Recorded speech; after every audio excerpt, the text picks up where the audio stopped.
Hey guys, welcome back to my channel. How are you all doing? I hope we're all looking after ourselves during this COVID season and we are staying at home and saving lives. Now, I come to you with another video because I know how bored you guys are. And last Sunday, I released a video called The Good Wife Guide. And by popular demand, I come to you with another take, or a part two, shall I say. And this part two is addressed to my fellas. So all the lovely gentlemen that are watching me today, I want to give you a few tips on how to be a good husband. So whether you are already married or are planning to get married in the near future, this will be for you. Now, why am I in a position to talk about being a good husband? Well, firstly, as many of you know already, I come from a family of 4 children. I have 3 older brothers. My eldest brother is 10 years older than me, then 8, and then 6. So I'm the last born, and luckily the only girl as well. So yes, you guessed it, I was kind of spoiled growing up. So I have a lot of experience coming from a predominantly male household. And to add to that, I am married to the most lovely gentleman you could ever think of. He's perfect for me and I love him dearly. So yeah, just being married for close to 6 years. Next week is my anniversary, guys. Woo woo. Being married close to 6 years, 6 weeks. It feels like 6 weeks. Being married to Richard for almost 6 years has taught me a lot about what a good husband should be like, and I just want to offer these tips to my brothers out there so they can learn a thing or two. So let's get straight into it. So guys, first of all, I want to talk about like habits and stuff. If you're going to be a good husband, you need to practice good habits. Now, obviously, coming into marriage, guys will come with all sorts of things. You know, when you've got a woman and a man coming together, let's say at the age of 25, for example, I married a bit earlier than that. You've got 25 years of experience in your household and how you do things. And you're coming to join to a spouse who's also got 20 odd years in their house, and you're trying to merge together and become one person or one body. And that can pose quite a few problems, particularly in the habit side of things. So what do I mean? I'm going to break it down. So for the guys, for example, when you use a toothpaste, it used to be my major pet peeve, but I've kind of grown past it now after arguments upon arguments, and my husband's also learnt, so he does it the right way now. So for example, when you press the toothpaste, don't press it from the top. Press it from the bottom, guys, okay? So that way you're pressing it from the bottom and you're pushing the toothpaste towards the top from the onset, rather than just squeezing it from the top. And then when your wife comes in, she has to squeeze it from the bottom to get it out. So that's the first thing. Secondly, like if you're gonna shave or, you know, do any sort of removal of hairs, facial hairs, armpit hairs, anything like that, and you use the sink, please do leave the sink the way you found it. In many cases, as I mentioned in my last video, coming from a very traditional background, being a traditional wife, I will go in once or twice a week and clean the bathroom, and make sure the sink is sparkling, the mirrors are wiped down. Make sure that if you're going to groom and you're going to cut your facial hairs, you wipe after yourself properly. Don't leave any traces of hair lying around. That also goes to show to your wife that you appreciate the work that she does in the bathroom. Unless, of course, you clean the bathroom yourself. Even then, don't leave the hairs because it's unsightly and it's not very hygienic. So what my husband does is he will get a tissue and then wipe the ones in the sink, as much of it as he can. He will fold it over and put it in the bin, and any residue of hair that's left over, he will then go in and rinse with water. So that's the second thing. Thirdly, Toilet seats, guys. Toilet seats. It's part of basic etiquette. Obviously, for my gentlemen, you have to lift the toilet seats when you go to use the loo. Make sure that when you are finished, you are thinking about your wife. So you kindly lower the seat back down so that when she, for example, wakes up in the middle of the night to wee, she doesn't drop into the toilet or fall into the toilet. If you're anything like me, I'm absolutely blind as a bat at night. I can't see where I'm going. I'm literally touching things as if I'm blind. So make sure that you've lowered the seat. That way, if she does go in there like that, she will be able to use the toilet without any issues. What else? Just basic things. Now, this one's going to sound crazy. I'm going to skip it, because I know that people are going to be like, oh my gosh, Dorcas, how did you say that? I'm going to skip that one. It's to do with urination, so I'll just give you a clue. It's to do with shaking and making sure that you don't splatter. And if you do, wipe up after yourself. Okay, so that's one. So yeah, these are some of the habits that guys have that can be a bit problematic and cause mini arguments. Another thing, maybe when you come in from work or outside, not keeping your outdoor shoes on. Guys are really used to like wearing trainers in the house. Make sure that when you come in, you drop them off at the cloakroom or on the shoe rack, and you put on your bedroom slippers because you're now in the house. So I like the idea of hygiene being in the house. I don't practice a take off your shoes rule at home. I do allow people to enter into my house with their shoes, but ideally I like it when you wear your bedroom shoes, because then you're not taking all the mud and the dirt from outside into the home, especially when you have young children. Socks, leaving smelly socks lying around. If you finished wearing your clothes or they're dirty, make sure it makes its way to the laundry room. If you're going to take off your shirt, gentlemen, make sure the cufflinks are off of it and your shirts or trouser pockets have all been emptied. That's so key, because it saves your wife time when it comes to doing the laundry. She doesn't have to pickpocket everything and find papers and keys and fobs and all sorts in there. That saves her a lot of time as well. So now I'm going to go into grooming. I think I did a similar thing for the ladies and I got some really good feedback on it. I have loads to say for you guys, so keep watching as I take you through some of the basic products that you can use to be in tip-top shape as a good husband. So, as you can see over here, I've got another stash of things to show you. Many of these things are what my husband uses. So, we'll start off with this one, Perfume, guys. I mentioned in my last video, you know I love Perfume. And because I love Perfume, my husband has to love Perfume. He doesn't have a choice because I buy it for him. So make sure you're always smelling nice for your woman. By getting a scent that you actually like, enjoy, and can put on your clothes, can put on your outerwear, so outdoor wear, outerwear, whatever you want to call it, your jacket, basically, your coats when you're going out, your blazer, your suits, anything like that. So that's that one. Let's talk about hair.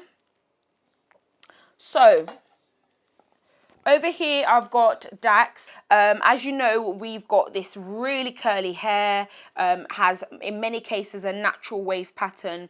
If you'd like to enhance those waves and make them even more visible, then I'd advise you to get the Dax Wave and Groom. Now, there are many types of these. My husband's been using the red one for as long as I can remember. It's quite thick and greasy. I know that some of my brothers use the blue version. So it depends on what you want. When you go to the shop, you can have a look at it and pick something that you like. And basically, the method behind it is to wet your hair thoroughly.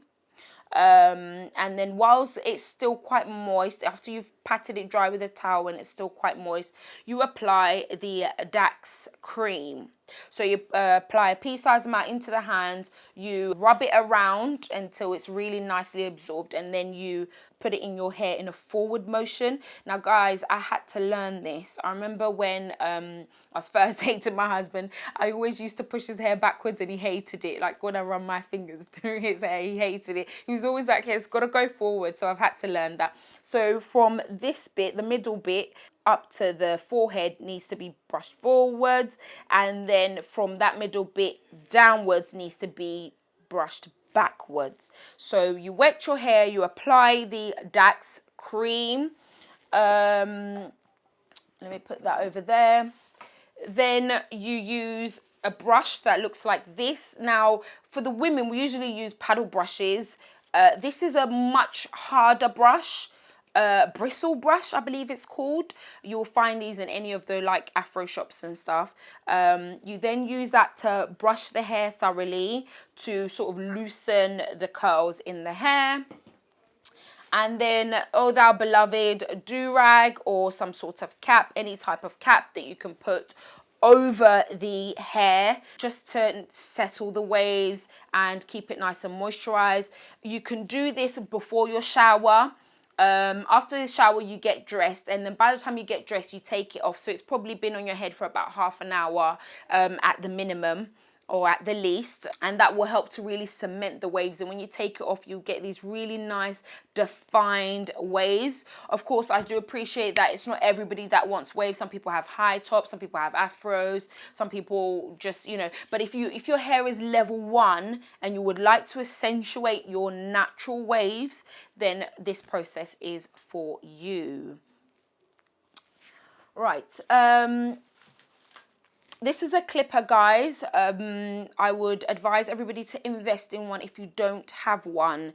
A lot of my guys rely on hitting the barbers when they need a shape up or when they need a trim. Now, if you have a clipper, it's just a matter of practice. Now, I know how guys can be about their hairline, but if you don't practice, you're always going to rely on someone. So I bet you any money, some of you guys at the moment, self-isolating at home, are looking a hot mess because your barbers are closed and you can't get a trim or you can't get a shape up. But if you have a clipper at home, then technically during this period, you could actually taught yourself how to shape yourself up. So sometimes your hair isn't that grown and it doesn't need a full-on trim, but you can just use this to sort of shape up the sides and keep yourself looking nice and neat. As a good husband, this is important that you always look your best for your lovely lady. So that's a clipper, guys.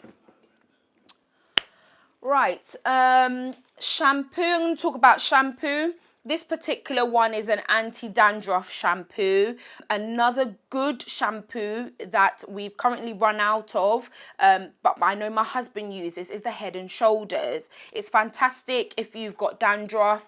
Having those like dandruff flakes and stuff after a few days isn't great. It's unsightly, it's itchy. So using a good anti-dandruff shampoo helps to clear that. Head and Shoulders burns the eyes though. That's the only downside, but it's very, very good. We've been using it for years. The reason why I'm talking about shampoo, obviously it doesn't seem like rocket science, but I know that there's a lot of people out there that use the shower gel that they use to bath themselves. They then just use the shower gel in the sponge to just, you know, shampoo their hair. That doesn't help, and I feel like it makes it more prone to odor. Do you see what I'm saying? But if you actually use a shampoo that's meant for the hair separately and you bath your hair first and then your body, it works wonders, guys. So yeah, that one. Moisturizing, any type of moisture cream. We all moisturize. Ignore that, guys. That was my computer. We all moisturize, and it's really, really important. But for my lovely men, I just want to emphasize the moisturizing process, okay?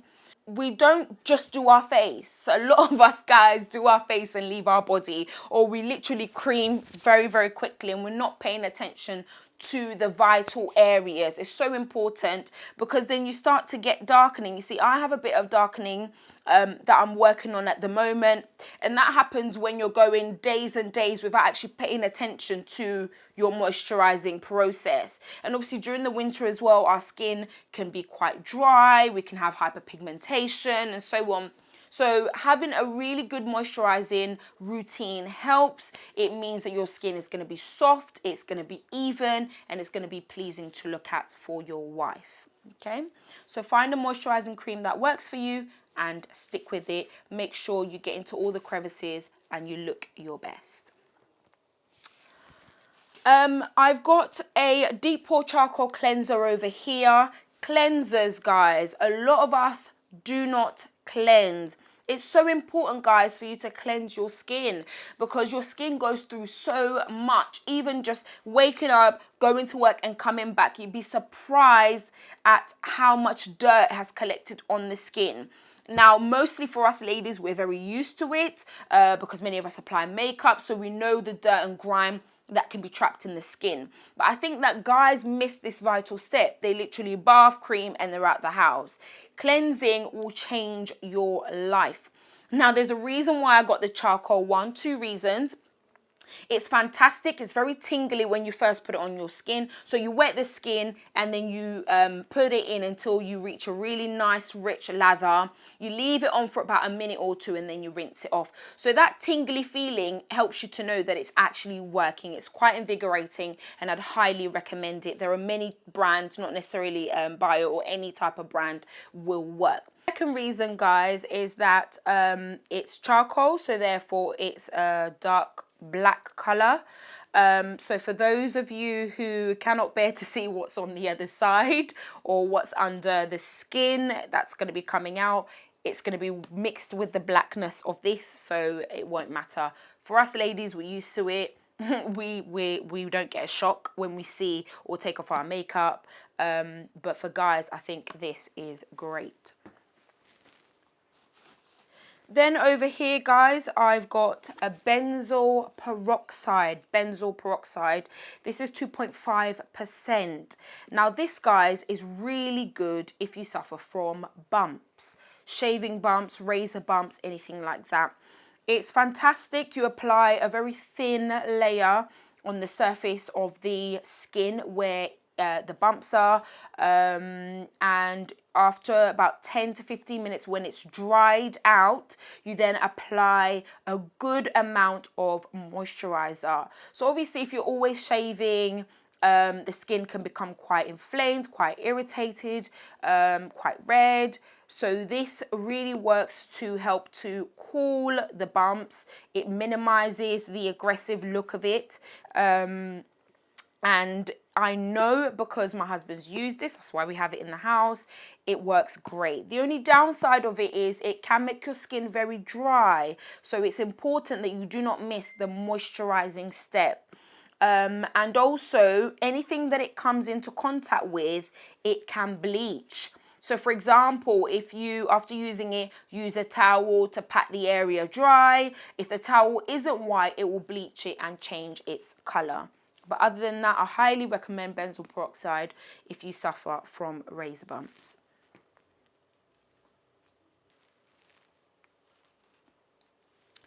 I've got this, guys. This is a enticing smoky spice blend of pink pepper, tobacco, and rich cedarwood body wash. Guys, bath twice a day. As a husband, it just goes without saying, you need to be smelling your best, tip-top shape for your wife. Now, during the day, you can use any type of shower gel or soap. At night, before you go to bed, use a scented body wash. It just helps to be inviting. It helps you to be inviting. It fills the room. You're left with this nice subtle smell on your body. Your wife is going to appreciate it. When you've used the body wash, it's nice to use a deodorant spray in your armpits, sometimes just lightly over your body, not too close. You can use it at a distance. And again, it just layers the scent and it leaves you smelling delicious and inviting.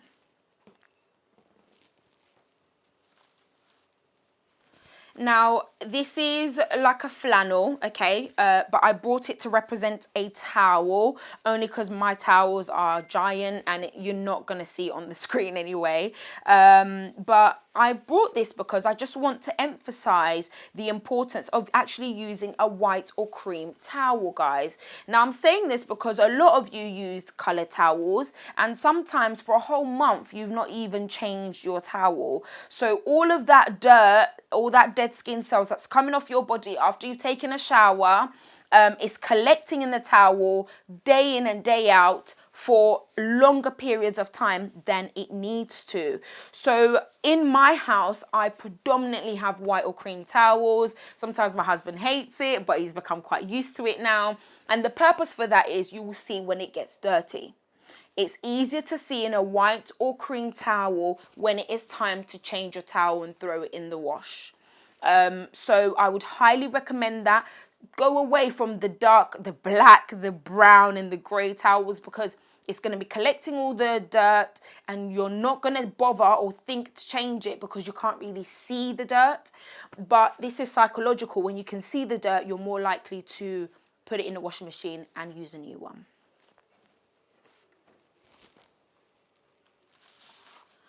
And then I've got these.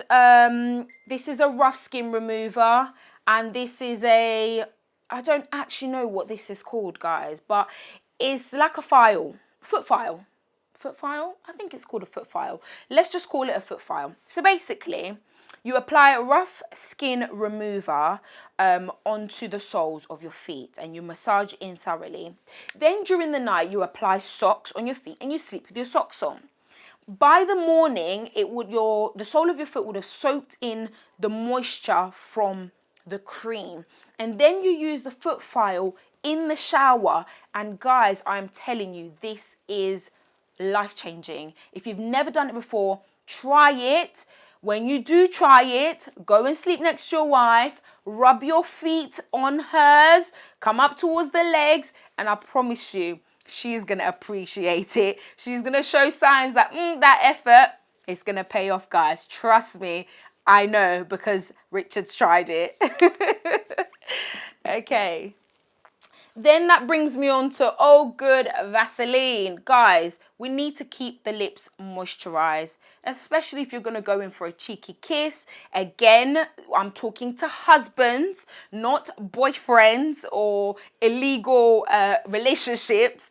I'm talking about husbands. When a husband is going to go in for a cheeky kiss to his wife, it's nice to have soft, supple lips, and then that kiss will linger on for longer and be remembered. So Vaseline, as you know, there's lots of different types. Use the one that you like or prefer. And then I've got this hand cream. It's a concentrated hand cream. It's going to offer instant relief for dry, chapped hands. That's so key, guys, because guys generally do a lot more with their hands. Their hands can be a lot rougher than us ladies. So it's important that after you wash your hands, you use a nice, rich, concentrated hand cream. It's going to keep your hands nice and soft so that when you come to touch your wife, it gives her a nice feeling and not a rough feeling.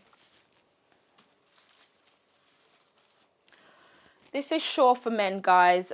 Roll-on or body spray, I've mentioned it already. You can use whichever one works for you. But that leaves me with this, last but not the least. This is a Fresh Breath oral spray. This is quite key, guys, just to have on you as a just in case. You know, have it in your blazer jacket, have it in your pocket, just like you would your Vaseline.